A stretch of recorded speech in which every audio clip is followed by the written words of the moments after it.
Assalamualaikum warahmatullahi wabarakatuh.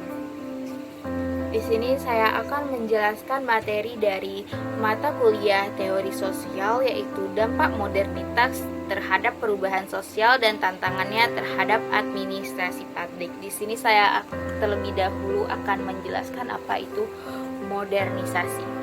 Modernisasi dapat menyebabkan dampak pada setiap elemen yang hadir dalam masyarakat. Salah satunya dampak dari modernisasi yang dengan mudah disadari dan dirasakan adalah kemajuan pada bidang teknologi. Modernisasi dapat menjadi salah satu faktor yang dapat menyebabkan suatu lingkungan masyarakat mengalami kemajuan serta perubahan di dalamnya. Jadi apa sih sebenarnya pengertian dari modernisasi itu? Menurut Sujono Sukanto, modernisasi adalah perubahan-perubahan sesuatu yang belum maju ke arah yang lebih maju, atau dapat kita sederhanakan jadi sesuatu yang dulunya tradisional menjadi lebih modern. Jadi di sini modernisasi ini diharapkan bisa memperbaiki, mensejahterakan, dan juga mengembangkan segala aspek yang ada di kehidupan kita.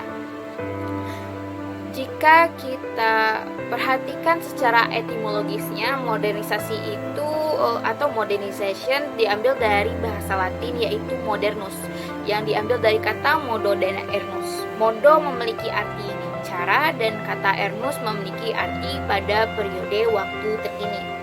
Modernisasi dapat dikatakan pula sebagai proses transformasi menuju kemajuan atau peningkatan dalam berbagai aspek kehidupan yang ada di masyarakat. Baiklah, selanjutnya modernisasi dapat kita ketahui melalui beberapa ciri-ciri yang biasanya hadir di dalam masyarakat. Ciri-cirinya yaitu yang pertama, masyarakat dapat bersikap secara heterogen. Yang kedua, mobilitas dalam masyarakat yang cukup tinggi. Yang ketiga, masyarakat tidak memiliki ikatan terhadap adat. Yang keempat, tindakan masyarakat dalam lingkungan terjadinya modernisasi bersifat rasional. Dan yang terakhir, memiliki tingkat organisasi yang tinggi, terutama dalam disiplin pada diri sendiri. Lalu selanjutnya, dampak modernitas terhadap perubahan sosial ini ada dua, yaitu yang bersifat positif dan juga negatif. Yang bersifat positifnya itu yang pertama, perubahan tata nilai dan sikap. Tata nilai merupakan cara berpikir atau aturan yang berpengaruh terhadap tindakan dan tingkah laku masyarakat dalam kehidupan sehari-hari. Perubahannya itu terlihat seperti memiliki state of mind, memiliki pikiran yang terbuka terhadap pengalaman yang baru. Yang kedua, memiliki kesanggupan membentuk dan menghargai opini. Dan yang ketiga, berorientasi ke masa depan. Lalu bisa juga dia melakukan perencanaan. Yang kelima, percaya terhadap ilmu pengetahuan. Lalu yang kedua, dampaknya yaitu berkembangnya ilmu pengetahuan dan teknologi. Perkembangan ilmu pengetahuan ini membawa perubahan yang cepat dalam bidang teknologi. Modernisasi membawa masyarakat pendukungnya untuk menyesuaikan diri terhadap perubahan. Teknologi memiliki nilai kebermanfaatan yang tinggi bagi produktivitas. Manfaatan teknologi tersebut dapat memudahkan dan membuat waktu operasional yang lebih efektif. Lalu selanjutnya, dampak yang ketiga yaitu meningkatnya efektivitas dan efisiensi. Perubahan sosial budaya dalam rangka modernisasi bangsa Indonesia dapat meningkatkan efektivitas dan efisiensi setiap kegiatan. Efektivitas digunakan untuk mengukur keberhasilan dalam mencapai tujuan.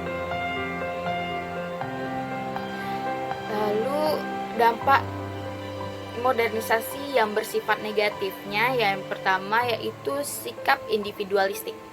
Persiapan hidup yang semakin meningkat mengakibatkan nilai-nilai kemanusiaan semakin mengalami kemunduran. Budaya gotong royong dan tolong-menolong lebih bersifat fungsional yang contohnya disalurkan melalui lembaga-lembaga maupun yayasan. Yang kedua yaitu gaya hidup yang kebarat-baratan. Budaya luar dapat masuk ke negara kita dan bisa memiliki dampak yang besar terhadap kita. Contoh budaya barat karena adanya hal yang tidak sesuai dengan budaya yang ada di Indonesia. Lalu dampak yang ketiga, pola kehidupan yang konsumtif.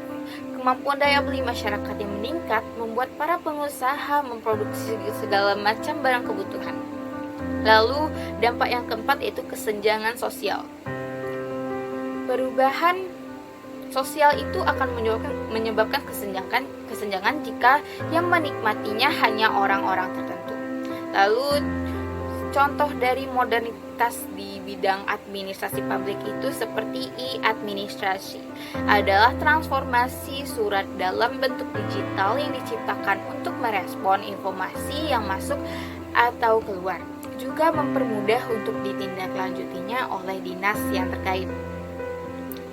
Lalu ada iktp, dokumen kependudukan yang memuat sistem keamanan atau pengendalian baik dari sisi administrasi ataupun teknologi informasi dengan berbasis pada database kependudukan nasional.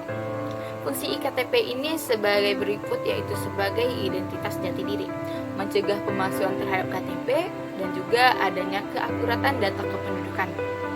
Lalu ada tantangan modernitas terhadap administrasi publik. Itu yang pertama, peranan negara yang lebih besar.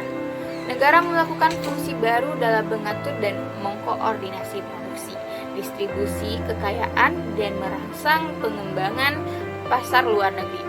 Yang kedua, yaitu tantangannya adalah mengembangkan pemerintahan berdasarkan hukum yang mengikat pemerintah dan warga negara. Yang ketiga, yaitu adanya perkembangan organisasi birokrasi nasional yang impersonal sebagai sistem administrasi publik. Baiklah, sekian dari saya. Mohon maaf jika ada salah kata. Wassalamualaikum warahmatullahi wabarakatuh.